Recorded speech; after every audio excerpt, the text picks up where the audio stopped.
보라, 우리가 여호와께로 돌아가자. 여호와께서 우리를 찢으셨으나 도로 낫게 하실 것이요 우리를 치셨으나 싸매어 주실 것입니다. 여호와께서 이틀 후에 우리를 살리시며 셋째 날에 우리를 일으키시리니 우리가 그의 앞에서 살리라. 그러므로 우리가 여호와를 알자. 힘써 여호와를 알자. 그의 나타나시는 새벽빛같이 어김없나니 비와 같이 땅을 적시시는 늦은 비와 같이 우리에게 임하시리라 하니라. 에브라임아, 내가 너희에게 어떻게 하랴? 유다야, 내가 너희에게 어떻게 하랴? 너희의 인이나 다시 구름이나 힘이 없어지는 이스라엘아. 그러므로 내가 선자들로 그들을 치고 내 입의 말로 그들을 죽였노니 내 심판은 빛처럼 나오느니라. 나는 인을 원하고 제사를 원하지 아니하며 언제보다 하나님을 아는 것을 원하노라. 아멘. 잠깐 기도하겠습니다.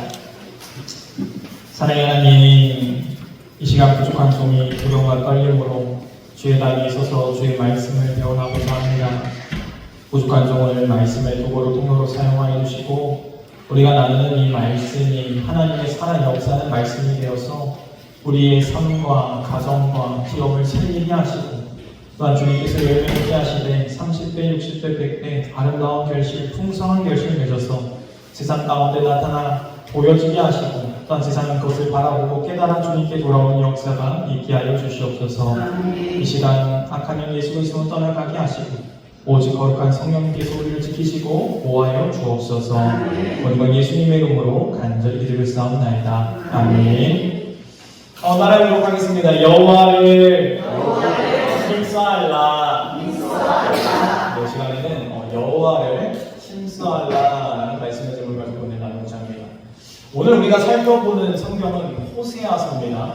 이 호세아라는 사람은요, 북이스라엘에서 활동하였던 선지자입니다. 특히 이 북이스라엘은 어떠한 나라인가? 이 이스라엘이라는 나라가 있죠. 근데 이 이스라엘이라는 나라가 북쪽과 남쪽으로 나뉘어집니다. 이 다윗왕 솔로몬 이후에 솔로몬 후에 이 북쪽과 여로보암과 그다음에 남쪽 이 르호보암을 통해서 나뉘어지는데 이렇게 나라가 나뉘어져서 분단 국가가 됐다는 거예요. 그래서 북쪽에는 10지파를 중심으로 북이스라엘, 그리고 이 남쪽에는 이 유다 지파와 베냐민 지파를 통해서 두 지파가 남유다라는 국가를 세워서 서로 살아가고 있었다는 거예요.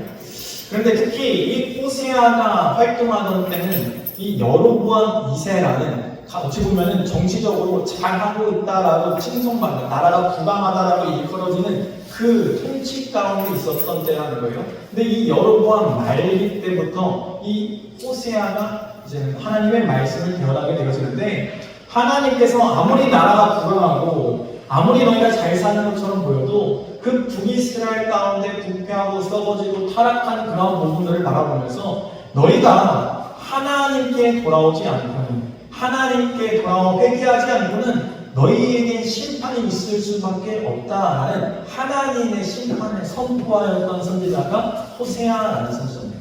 또한 이 호세아라는 선지자는요, 이 특별한 경험을 하게 되어지는데, 하나님께서 이 음녀와 결혼하게 만듭니다. 음녀 고멜이라는 사람과 결혼하게 만들어가지고 그 음녀 고멜이 이 호세아와 함께 사는 게 아니라 떠나는 거예요. 그 가정을 떠나고, 그래서 바람나고, 그럼에도 불구하고 호세아가 대가를 치르고 용서해서 다시 되돌립니다.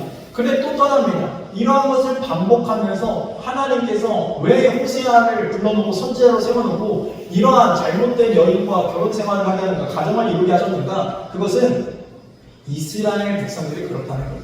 하나님과 결혼하여서 하나님과 같이 살아가야 될 그 백성들이 이 하나님을 떠나여서 우상을 숭배하고 하나님을 온전하게 믿지 않고 늘 돌아가고 떠나는 그러한 모습들을 호세아의 삶을 통하여서 나의 마음이 이렇다, 나의 상황이 이렇다라는 것을 보여주고 알게 하셨다는 거예요.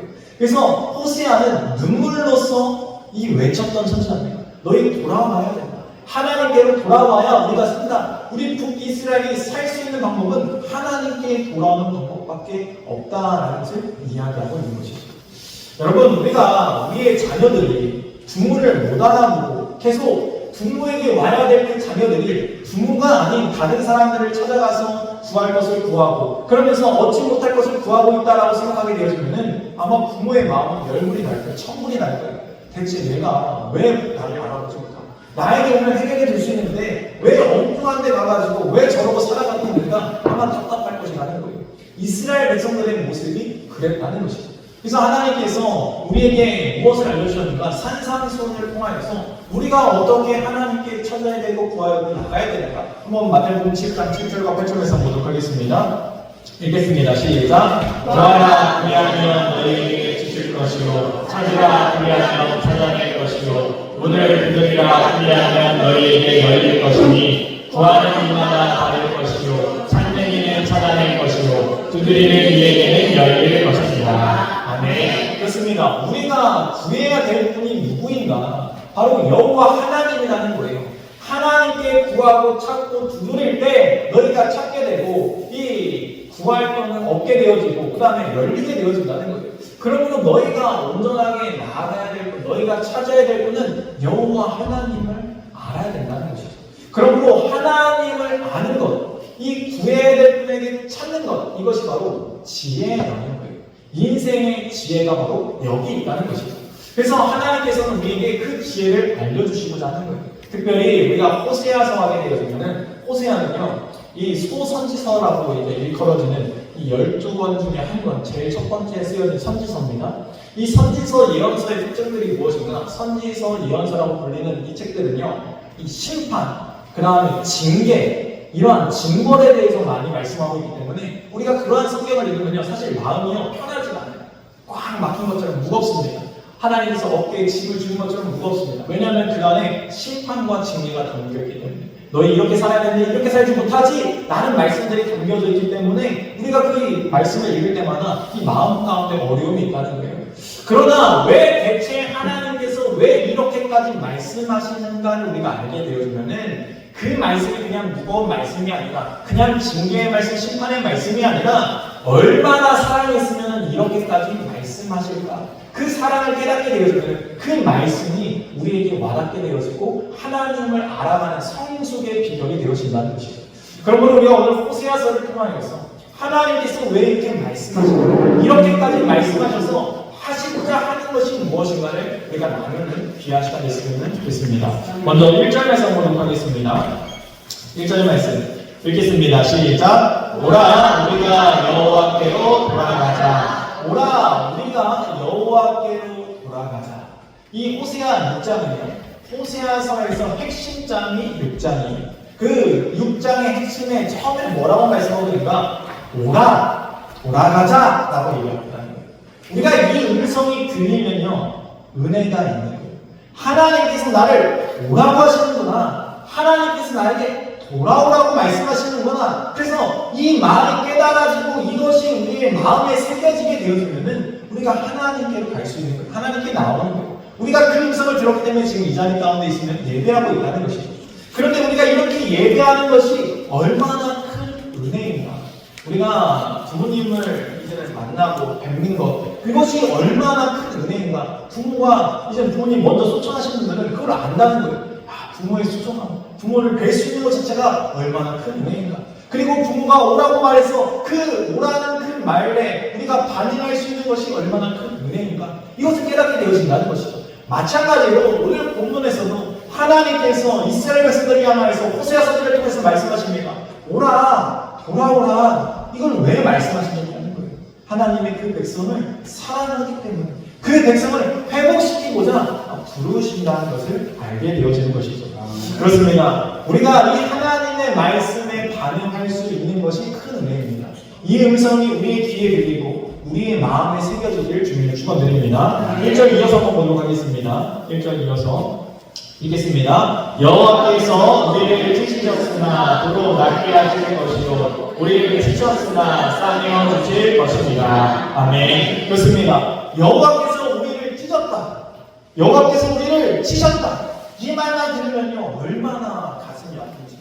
왜 우리의 상황과 처지가 이럴까? 이스라엘 백성들은 하나님이 우리를 치셔서 그래. 하나님이 우리를 찢으셔서 그래. 그래서 우리가 지금 이렇게 분단된 거 아니야? 그래서 우리가 이렇게 어려운 거 아니야? 이렇게 아픔이 있는 거 아니야? 라고 얘기한다는 거예요. 그런데 왜 그렇게 하나님이 왜 치셨냐는 거예요. 이게 중요하다는 거예요. 부모가 가끔 매를 들죠. 부모가 왜 매를 듭니까? 때려서 돌이키기를 원하는 부모의 사랑의 마음으로 매를 드는 거예요. 너 그렇게 가면 안 돼. 너 그렇게 살면 안 돼. 너 그렇게 행동하는 건 잘못된 거야. 그걸 알려주기 위해서, 돌이키기 위해서 매를 든다는 거예요. 근데 처음부터 매를 듭니까? 처음부터 매를 드는 사람이 어디 있어요? 얘기를 하죠. 야, 그렇게 하면 안 돼. 야, 그러면 안 돼. 그러면 안 되지. 근데 걔는 만들어요. 그러니까 너무 화가 나니까 매를 드는 거예요. 그 다음부터 회초리를 들어서 때리게 되어지는 것이죠. 그래서 성향도 돌아오게 하는 거예요. 여러분, 만약에 부모가 이야기할 때 그 말 가운데 왜 나를 돌아오라고 할까? 왜 나를 돌이키게 하려고 이런 말씀을 하실까? 이것을 알게 되어지면은 우리가 큰 은혜인데, 성숙인데, 우리가 이것을 모르기 때문에 늘 꼭 하나님한테 혼나게 되어진다는 것이죠. 그러면서 얘기합니다. 하나님 왜 때려요?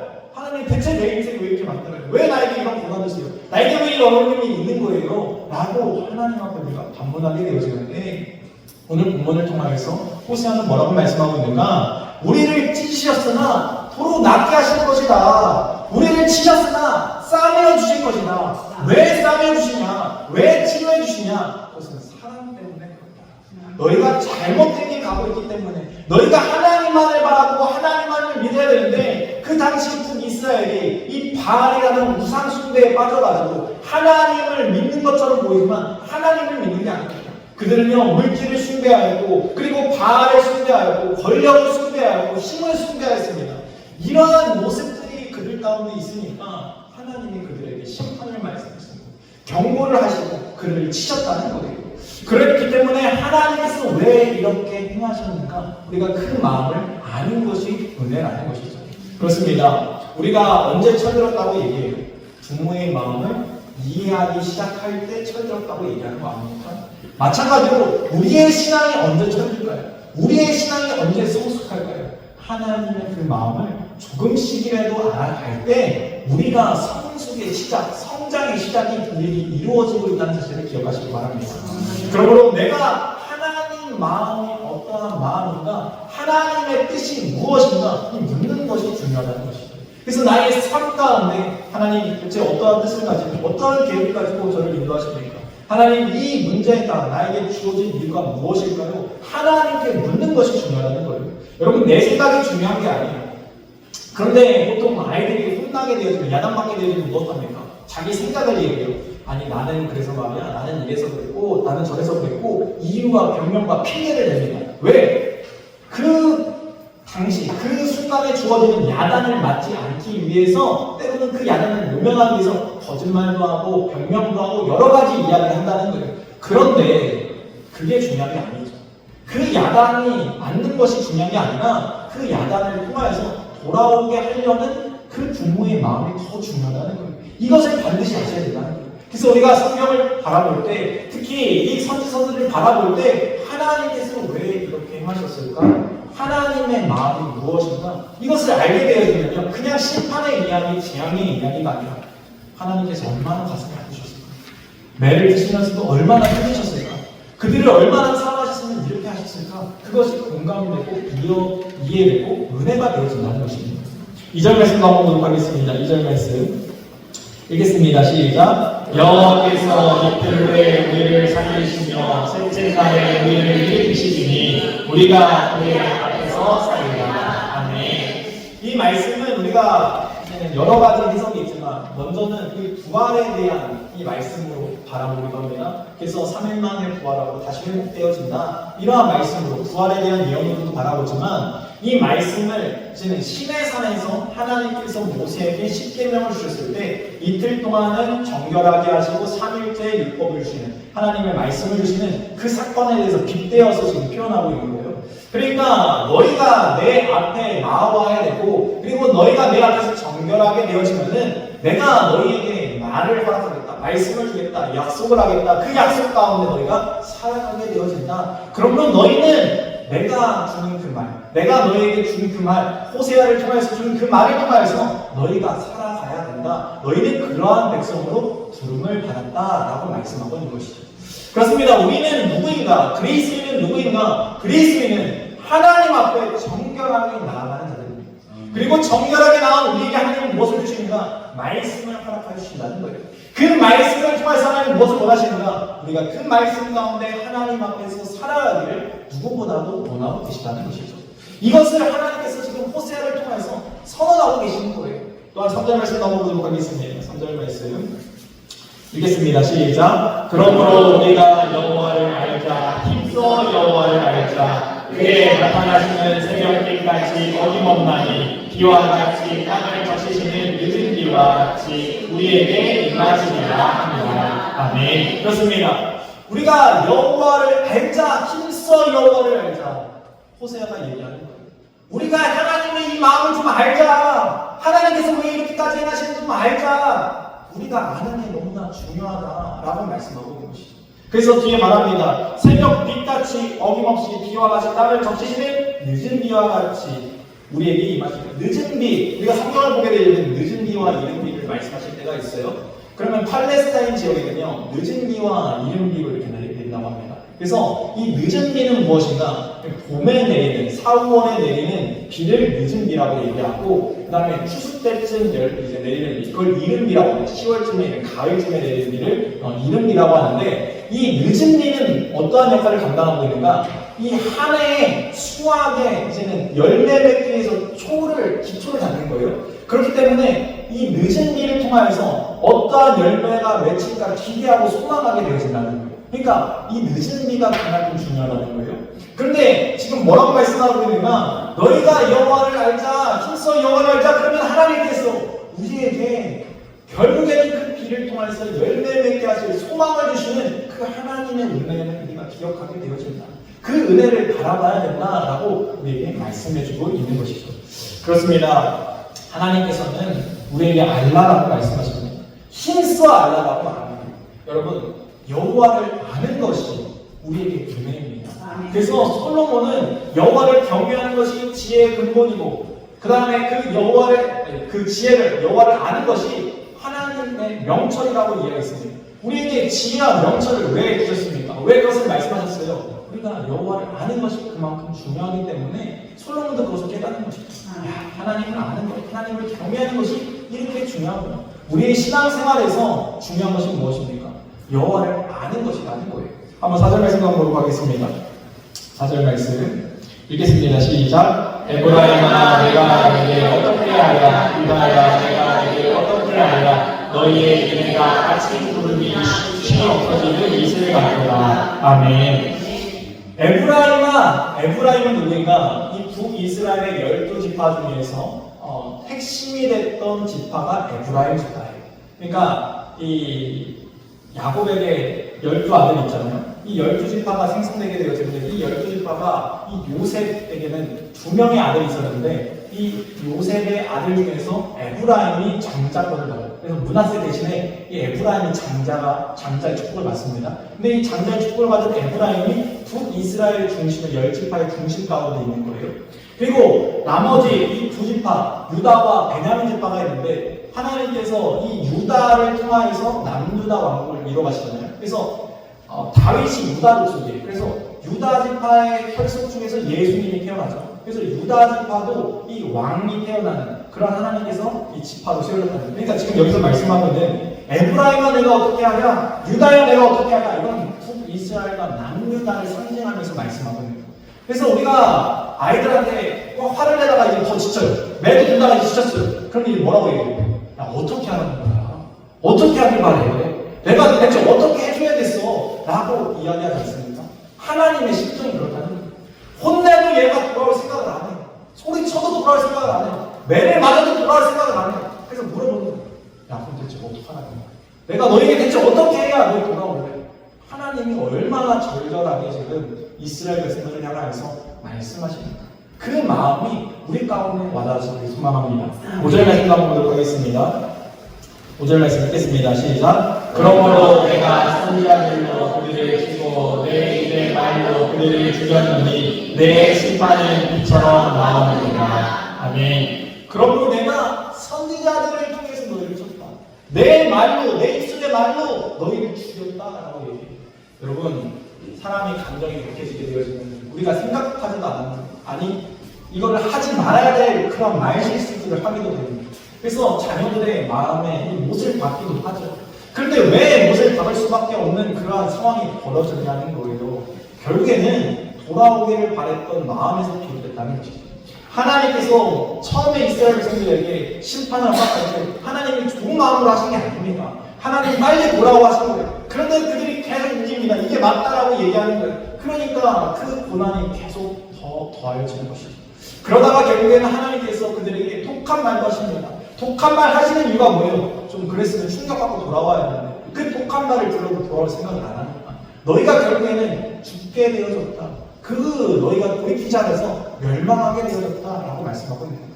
여러분, 북이스라엘과 남유다가 결국에는 멸망하게 되어지는데 북이스라엘과 남유다가 멸망하는 결정적인 이유는 하나님께 돌아오지 않고 하나님을 바라보지 않고 하나님을 의지하지 않아서 하나님께서 그 나라를 망하게 하시는 거예요. 하나님께서 왜 망하게 하시는가? 하나님의 말씀을 듣지 않고 너희가 순종하지 않으면 하나님은 공의의 하나님이기 때문에 반드시 하나님은 공의를 행하셔야 되기 때문에 너희가 죄악 가운데 살아가 그러면 심판이 있어. 그 죄악의 대가는 너희가 치러야 돼. 그걸 보여줘야 되기 때문에. 그러나 그 안에 하나님의 사랑이 담겨져 있기 때문에 그들이 무너졌지만 그들의 나라가 멸망하였지만 하나님이 다시 회복시키는 일들을 행하셨다는 거예요. 이것이 이스라엘 역사 가운데 성경 가운데 나타나져 있는 하나님의 방법이라는 거예요. 그런데 이것이 이스라엘만 그러고 있습니까? 우리의 인생도 그럴 수 있다는 거예요. 우리의 인생 가운데 하나님을 부르시고 하나님께 찾아오셔서 하나님이 말씀하실 때 우리가 그 말씀을 듣고 순종하고 빨리 돌아오면 더 빨리 회복되는 것이에요. 우리가 그 말씀을 듣지 않고 하나님과 반대되는 대적되는 삶을 살게 되면 결국에는 하나님께서 망하게 하신다는 거예요. 그 망함의 증거가 무엇입니까? 결국엔 지옥에 던져지는 거예요. 하나님께서 방치해버린다는 거예요. 내가 너 말고 다른 사람을 통해서 내가 일하고 말이지. 내가 이렇게 포기해버리기 원하느냐? 주님께서 말씀하신다는 것이죠. 그러니까 주님이 포기하시기 전에 우리가 그 말씀을 빨리 듣고 돌이키는 것. 이것이 지혜인 것이죠. 6절 말씀 읽겠습니다. 시작. 나는 인애를 원하고 제사를 원하지 아니하며 언제보다 하나님을 아는 것을 원하노라. 하나님이 또 말씀하세요. 나는 인애를 원하고 제사를 원하지 않아요. 여러분, 인애가 뭐예요? 하나님을 사랑하는 거 말하는 거예요. 나는 사랑을 원한다. 너희가 나를 좀 사랑했으면 좋겠다. 너희가 그러한 사랑을 갖기를 원한다. 그리고 나는 번제보다 하나님을 아는 것을 원한다. 여러분, 제사, 번제 다 하나님을 예배하는 거예요. 어찌 보면 우리가 하나님 앞에 가장 최고로 드린다라고 생각하는 것이 아마 예배일 거예요. 그래서 예배를 드림으로 하나님을 기쁘시게 해야지. 그래서 예배 가운데 나오게요. 예배 드리고 있는 거예요. 그런데 이 예배 가운데 우리 뭐가 드립니까? 시간도 드리고 물질 드리고 정성도 드리고 다 몸과 마음을 들여서 하나님 앞에 드려야 되는데 그 안에 반드시 담겨져 있어야 되는 것이 무엇입니까? 인애, 사랑이라는 거예요. 우리가 이 예배를 드리면서 하나님을 향한 사랑의 마음이 없으면은 하나님은 우리에게 말씀하시는 거예요. 야, 나는 사랑을 원해. 제사가 아니야. 예배가 아니야. 여러분, 번제라는 것은요, 모든 것을 다 태워서 올려드리는 제사예요. 그러니까 하나도 남기는 것이 없다는 거예요. 그러니까 소나 아니면 뭐 이런 재물들을 가져다가 다 태워서 하나님께 올려드리는데 여러분 한번 생각해보세요. 소 한 마리만 해도 얼마짜리예요? 그러니까 부자들이 대부분 소를 드렸는데 이 소를 드리는 게 쉬운 일이 아니라는 거예요. 근데 이 소를 그냥 다 태워서 먹지도 않고 그냥 다 보내버리는 거예요. 다 태워버리는 거예요. 그러면은 얼마나 저 사람의 믿음이 대단하면 저렇게 하나님 앞에 번제 예물을 드릴까? 야, 저 사람 믿음 좋다. 이렇게 얘기할 거 아닙니까? 근데 하나님은 그게 아니라 겉모습이 아니라 너희가 그 번제를 드려도 그 번제 가운데 네가 다 올려드려도 너희의 마음과 사랑이 담겨져 있지 않으면 나는 그 번제에 소용없어.